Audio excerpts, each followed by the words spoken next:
की कार्रवाई शुरू होगी, जिसमें अस्पताल, दुकानें हैं जो सिराज अहमद ने बनाया था फर्जी नक्शे पर।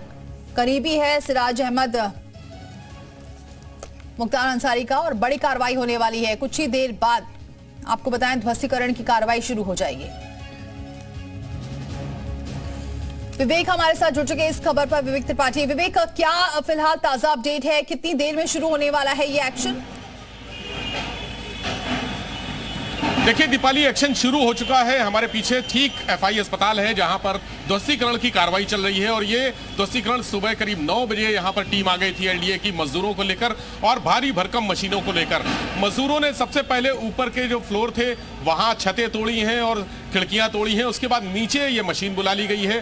भारी मशीन से पूरा जो खिड़कियां हैं और चबूतरे बने हैं उनको ध्वस्त किया जा रहा है।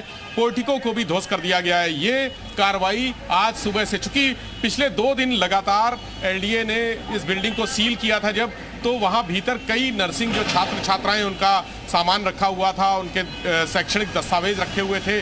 2 दिन का समय दिया था बुधवार और बृहस्पतिवार को कि वो अपना सामान निकाल लें। 24 दिसंबर को बीते साल एलडीए ने इस एफआई अस्पताल को सील किया था। उसके बाद 2 दिन का समय दिया गया अस्पताल से बाहर सामान निकालने के लिए और सामान निकालने के बाद आज सुबह से ध्वस्तीकरण की कार्रवाई शुरू हो चुकी है। ये एफआई अस्पताल मुख्तार अंसारी के करीबी बिल्डर सिराज अहमद, उसके भाई मोनिस और शुएब ने मिलकर बनाया था। तीनों बड़े बिल्डर शहर के हैं और मुख्तार अंसारी का बड़ा पैसा इन अवैध इमारतों में लगा हुआ है। ये नक्शा इसका पास नहीं कराया गया था। कहा जाता है कि नक्शा जो है कॉम्प्लेक्स के रूप में पास कराया गया था और उसको अस्पताल बना दिया गया। साथ ही साथ यहाँ नर्सिंग एक इंस्टीट्यूशन भी शुरू किया गया, नर्सिंग कॉलेज भी शुरू किया गया जो ऊपर की तरफ चलता था, जहाँ छात्र छात्राएं नर्सिंग की ट्रेनिंग लेते थे। एलडीए ने कई बार इस अवैध बिल्डिंग के लिए नोटिस जारी की, बिल्डर सिराज को नोटिस जारी की और ये कहा गया कि अस्पताल जो प्रबंधन है, जो मैनेजमेंट है अस्पताल का, वो अपना पक्ष रखे। लेकिन अस्पताल की तरफ से कोई भी पेश नहीं हुआ एलडीए के सामने, ना एलडीए की कोर्ट में, ना कमिश्नर की कोर्ट में। और आखिरकार 24 दिसंबर को इस एफआई अस्पताल को सील किया गया। उसके बाद ध्वस्तीकरण के आदेश पारित किए गए और आज ये ध्वस्तीकरण की कार्रवाई शुरू हो चुकी है। ये कहा जाता है कि एफआई अस्पताल में मुख्तार अंसारी का अवैध रूप से जो अपराध की कमाई है वो कमाई लगाई गई है और बिल्डर ने मुख्तार के पैसों से ये अस्पताल बनाया था। तो लगातार जिस तरह से योगी आदित्यनाथ की सरकार में माफिया तंत्र के खिलाफ लगातार चोट हो रही है, प्रहार हो रहे हैं, उसमें एक बड़ी कार्रवाई मानी जा रही है। कितना पुराना ये हॉस्पिटल था और कितने एरिया में पूरा फैला हुआ है जहां ये कार्रवाई चल रही है? देखिए दीपाली, करीब 18 साल से ये अस्पताल चल रहा था। 18 साल पुराना ये अस्पताल है और यहाँ पर करीब 12,000 स्क्वायर फीट इलाका है। ये ठीक एफआई टावर के बगल में, यानी इसके बगल का अगर हम टावर देखेंगे, जो बगल में टावर दिख रहा है वो एफआई टावर है। वहाँ पर मुख्तार अंसारी के करीबी, और मुख्तार अंसारी खुद इस टावर में कभी रहता था, वो भी अवैध है। उसके 2 फ्लोर ऊपर के अवैध है। और ठीक ये जमीन पहले कही जाती थी, जो टावर के लोगों का, यहाँ रहने वाले लोगों का कहना है कि ये जिस जमीन पर अस्पताल बना हुआ है वो एलडीए ने इस टावर के लोगों के पार्क के लिए आवंटित की थी। उसके बाद यहाँ पर अवैध तरीके से कमर्शियल नक्शा पास कराया गया और उस नक्शे के आधार पर यहाँ अवैध रूप से अस्पताल बना दिया गया। यानी नियमों और मानकों की तमाम अनदेखी हुई इसमें। हालांकि उस समय के तत्कालीन एलडीए के जो अधिकारी थे, इंजीनियर थे, वो भी इसमें शामिल हैं। उनके खिलाफ भी कार्रवाई की रूपरेखा बन रही है। लेकिन ये 18 साल से जो अस्पताल यहाँ पर चल रहा था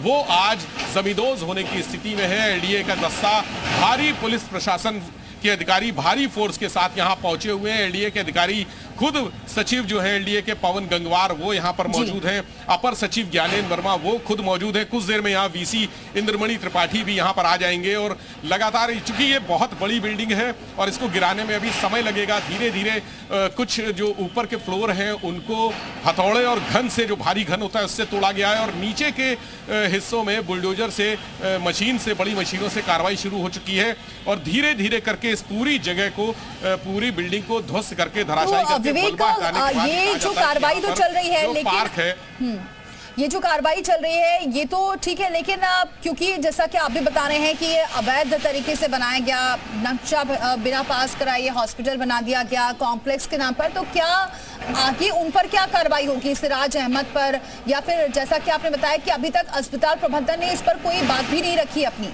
तो क्या उन लोगों के ऊपर भी कोई कार्रवाई हो रही है? दीपाली, नवंबर में ही, बीते साल नवंबर में ही इस मामले में एलडीए की तरफ से कैसरबाग कोतवाली में, ये क्षेत्र जो है अस्पताल जो है कैसरबाग कोतवाली थाना क्षेत्र के अंतर्गत आता है, तो कैसरबाग में बिल्डर मोनिस और उसके भाई सिराज और तमाम अन्य लोग, उसके सहयोगी माइकल के खिलाफ एक एफआईआर दर्ज कराई गई थी। इसमें कहा गया था कि अवैध रूप से ये अस्पताल बनाया गया है, एलडीए की परमिशन नहीं ली गई और जो नक्शा है वो भी गलत तरीके से पास कराया गया। तो उस एफआईआर के आधार पर मोनिस को गिरफ्तार कर लिया गया था, लेकिन सिराज अभी भी गायब है, फरार है। तो आगे सिराज की गिरफ्तारी होनी है, जो एफआईआर में एक और नामजद आरोपी है माइकल, उसकी भी गिरफ्तारी होनी है। उसके बाद जो अन्य सहयोगी, यानी जिस तरह से विवेचना आगे बढ़ेगी, नाम प्रकाश में आएंगे, तो उनकी भी अरेस्टिंग यहां पर की जाएगी। और इससे पहले सिराज की ये कहा जा रहा है कि जो पुलिस की तरफ से कानूनी कार्रवाई होती है, यानी उसकी संपत्तियां कुर्क करने की, उसको फरार घोषित करने की, उस पर इनाम घोषित करने की, वो एक लंबी प्रक्रिया है, वो भी आगे चलेगी। तो सिराज और उसके जितने सहयोगी हैं, चूंकि मोनिस अभी जेल में है, उसका भाई सिराज जो मेन करता रहता है पूरा मुख्तार का सारे काले धन का इन्वेस्टमेंट जो है रियल एस्टेट में करता है, उसको गिरफ्तार करना बाकी है। पुलिस का दावा है कि सिराज को भी जल्द गिरफ्तार किया जाएगा, उसके साथी माइकल को भी गिरफ्तार किया जाएगा। चूंकि एफआईआर में 3 ही लोग नामजद थे, सिराज, मोनिस और माइकल। बाकी अन्य लोगों के नाम अज्ञात में आए थे, जो विवेचना के दौरान सामने आएंगे।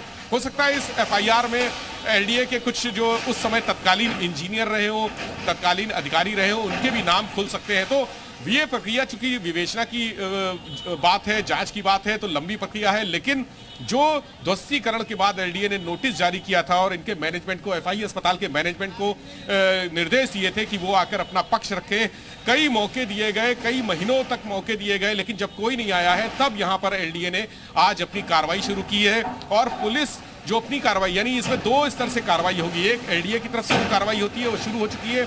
पुलिस की तरफ से उस समय जब एफआईआर दर्ज हुई थी तो मोनिस को तुरंत अरेस्ट कर लिया गया था, जबकि बाकी लोगों की तलाश जारी है। चूंकि कानून का एक प्रक्रिया होती है, कानूनी प्रक्रिया, सारी प्रक्रिया पूरी करने के बाद सिराज, मोनिस और माइकल समेत अन्य जो लोग हैं उनके खिलाफ कार्रवाई होगी। जो उनको भगोड़ा घोषित करने की कार्रवाई होती है, इनामी घोषित करने की, इनाम घोषित किया जाता है, या उनकी संपत्तियां जो एक्ट है, गैंगस्टर एक्ट या अन्य तरह के एक्ट होते हैं, वो उसके तहत संपत्तियां जब्त की जाएंगी।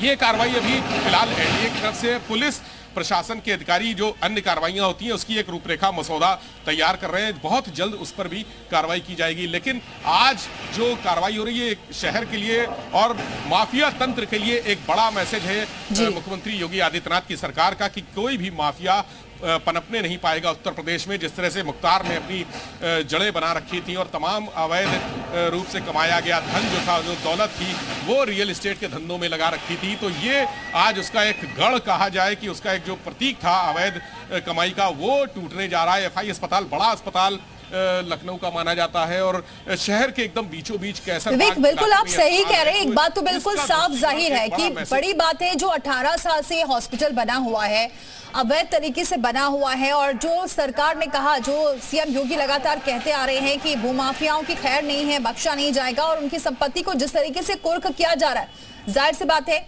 ये एक बड़ा मैसेज दिया जा रहा है।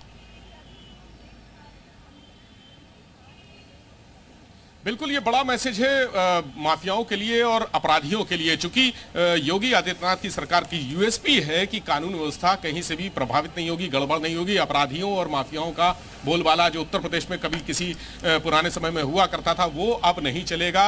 योगी आदित्यनाथ इसको कई बार अपने मंच से भी कह चुके हैं कि यहाँ पर माफिया राज खत्म किया जाएगा, और उनकी लगातार इस कार्रवाई से साबित भी होता रहा है। चाहे वो मुख्तार अंसारी और उनका गैंग हो, उनके गुर्गे हो, उनके करीबी नजदीकी सहयोगी हो, या फिर अतीक अहमद और उसके भाइयों का जो गैंग था, उसके खिलाफ ये कार्रवाई लगातार की है। ये दोनों प्रदेश के सबसे बड़े माफिया थे और इनका उत्तर प्रदेश में नहीं पूरे देश के कई राज्यों तक जाल फैला हुआ था। सिंडिकेट था, एक बड़ा नेटवर्क था। उस नेटवर्क को मुख्यमंत्री योगी आदित्यनाथ की सरकार ने ध्वस्त किया है, और आज मुख्तार अंसारी के करीबी सिराज अहमद, मोनिस इकबाल की बिल्डिंग गिराई जा रही है, अवैध रूप से बनाया गया अस्पताल गिराया जा रहा है। ये भी एक बड़ा मैसेज है, चूंकि इसके पहले जो कार्रवाइयां होती थी, अगर कार्रवाइयां कोई ध्वस्तीकरण का आदेश होता था तो वो कागजों में सिमट कर रह जाता था, फाइलें कई साल तक दबी रहती थी। लेकिन जिस तरह से इस मामले में कार्रवाई हुई है, 24 दिसंबर को ही एलडीए ने इस अस्पताल को सील किया था। सारे जो मरीज थे उनको बाहर निकलवा दिया गया था, खाली करा लिया गया था पूरा अस्पताल, सामान भी निकलवा लिया गया था। लेकिन जो नर्सिंग स्टूडेंट थे उनका कुछ सामान बाकी रह गया था, उसको खाली कराने के बाद 2 दिन के लिए सील खोली गई। इसको खाली कराने के बाद और चंद दिनों में यानी 24 दिसंबर से आज 5 दिसंबर है आज की तारीख, इस दरमियान ये छोटी सी मियाद के भीतर इस पूरी बिल्डिंग के ध्वस्तीकरण की रूपरेखा तैयार की। एलडीए के अधिकारियों ने कई बार यहां पर विजिट किया, शासन के अधिकारियों से बात की, वहां से शासन से हरी झंडी मिलने के बाद आज यहां पर बुलडोजर पहुंचा है, ये मशीनें पहुंची हैं। एक नज़ारा बाहर से भी दिखाना चाहेंगे, कैमरा से होगी गिरीश से रिक्वेस्ट करेंगे कि वो जरा बाहर भी चले, देखें कितने लोग इस ध्वस्तीकरण की कार्रवाई को देखने के लिए यहाँ पर खड़े हुए हैं। गाड़ियां रुकी हुई हैं, जाम की स्थिति है और भारी पुलिस फोर्स यहां पर बुलाई गई है। कैसरबाग थाना क्षेत्र है लेकिन कई थानों की पुलिस यहां पर बुला ली गई है, पीएसी के जवान बुला लिए गए ताकि कहीं से भी अराजकता हो, कोई भी कानून व्यवस्था को दिक्कत हो तो यहां पर हालात संभाले जा सके, व्यवस्था संभाली जा सके। एलडीए के अधिकारी भी यहां मौजूद हैं, सचिव पवन गंगवार हैं, अपर सचिव ज्ञानेंद्र वर्मा हैं, चीफ इंजीनियर हैं, सारे अधिकारी यहां खड़े होकर एक एक चीज का गतिविधि का जायजा ले रहे हैं और पूरे ऊपर यानी शासन को एक एक मिनट की पल पल की डिटेल दे रहे हैं कि कार्रवाई किस तरह से चल रही है। अब यहां से एक नज़ारा दिखाते हैं। देखिए अस्पताल कुछ क्षणों पहले जो अस्पताल की स्थिति थी अब एकदम मलबे से पट चुका है, ध्वस्तीकरण की कार्रवाई जोरों पर है और इसके ठीक बगल में जो बिल्डिंग है एफआई टावर, वो भी टावर, उस पर भी अवैध ऊपर की 2 मंजिलें अवैध बनी है। 6ठी मंजिल तक का नक्शा पास था लेकिन 7वीं और 8वीं मंजिल बनाए गए। इसके बाद छत पर पेंट हाउस 3 बनाए गए, उसको भी एलडीए ने इस बिल्डिंग को सील करने के साथ ही तमाम और उसके जो अवैध रूप से टावर में अवैध फ्लोर बने थे उनको भी सील किया था। उसके बाद तमाम फ्लैट तोड़ दिए गए थे।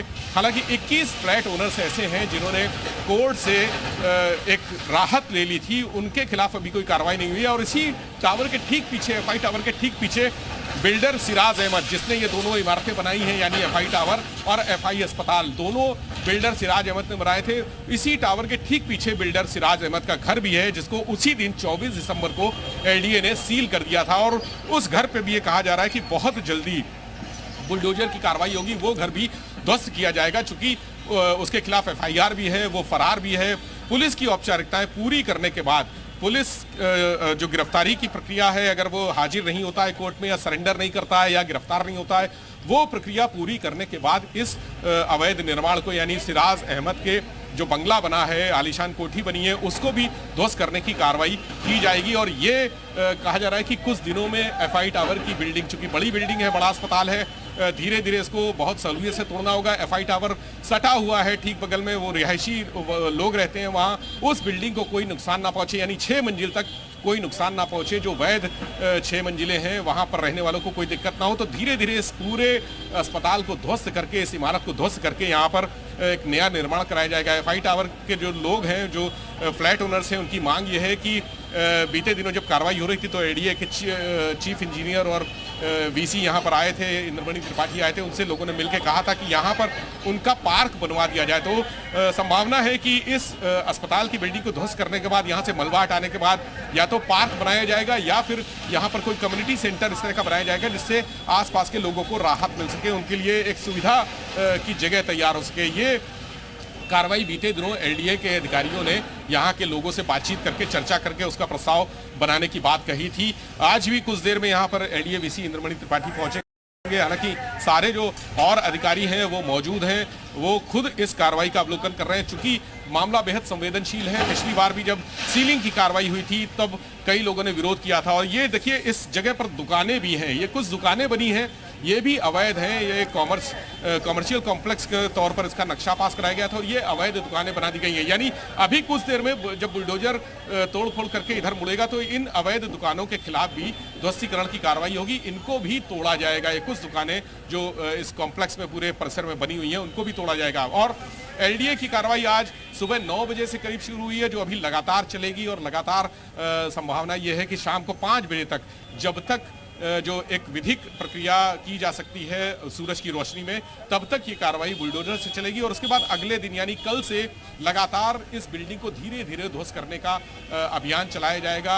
जो मजदूर हैं वो हथौड़ा लेके ऊपर से बिल्डिंग को तोड़ने का काम करेंगे और नीचे के जितने निर्माण हैं वो बुलडोजर या बड़ी मशीनों की मदद से गिराए जाएंगे। और साथ ही एक टीम अलग से लगाई जाएगी जो मलबा बिखरा है उसको लगातार उठाकर यहाँ से साफ सफाई करके मलबा बाहर करने के लिए, ताकि ध्वस्तीकरण में कोई परेशानी ना हो, दिक्कत ना हो, इसलिए मलबा भी लगातार हटाने के लिए एक टीम लगाई गई है। और ये देखिए जो जितने अस्पताल के अंदर से सामान निकले थे उनको यहाँ पर किनारे रखा गया है सुरक्षित। तमाम जो अस्पताल के काउंटर्स थे वो यहाँ रखे हुए हैं और तमाम अलमारियाँ रखी हुई हैं, इनको भी बाहर मौका दिया गया था एफआई बिल्डर के मैनेजमेंट को कि वो अपना सामान यहाँ से ले जाएं, लेकिन वो यहाँ पर ना जवाब देने के लिए हाजिर हुए और ना ही अपना सामान ले जाने के लिए हाजिर हुए और उन्होंने कोई रुचि नहीं दिखाई। उसके बाद इस सामान को बाहर निकाल कर रख दिया गया था। ये अभी भी रखा हुआ है।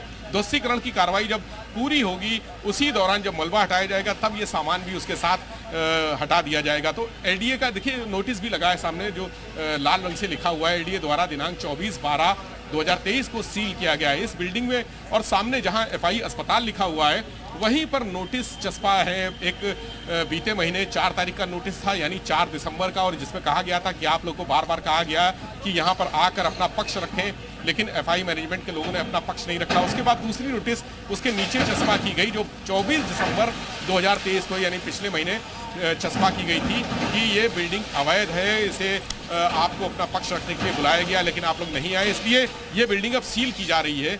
उस दिन यानी 24 दिसंबर को ये बिल्डिंग सील हुई थी।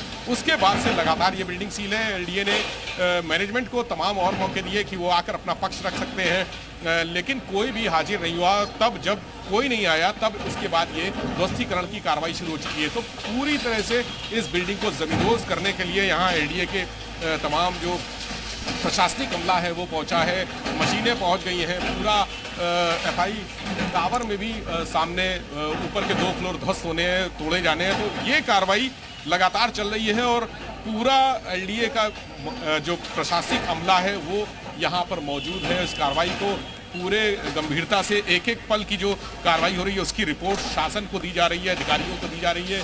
एलडीए के जो वीसी है वो अभी यहाँ नहीं है, लेकिन अभी ऑफिस में मौजूद रहकर वो सारी चीजें खुद देख रहे हैं। तो देखा आपने किस तरीके से ये कार्रवाई चल रही है। पहले ही नोटिस दिया जा चुका था, 2 दिन का वक्त भी दिया गया था और बार बार अस्पताल प्रबंधन को नोटिस दिया जा रहा था, लेकिन किसी ने अपने पक्ष नहीं रखा और आखिरकार एक बड़ी कार्रवाई की जा रही है। माफिया मुख्तार के करीबी के एफआई हॉस्पिटल जो 18 साल से चल रहा था।